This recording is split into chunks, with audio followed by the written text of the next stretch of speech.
Let's take a look at an adjustment in your Apple iPad or iPhone or even your Mac Photos app that will help you turn boring pictures into something worth sharing.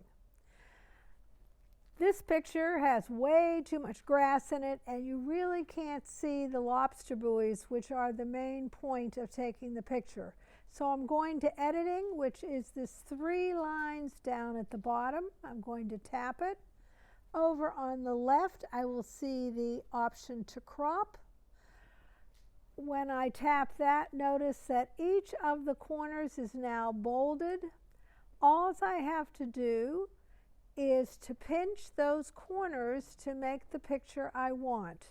So I'm going in the lower right hand corner. You can see I'm moving the corner up.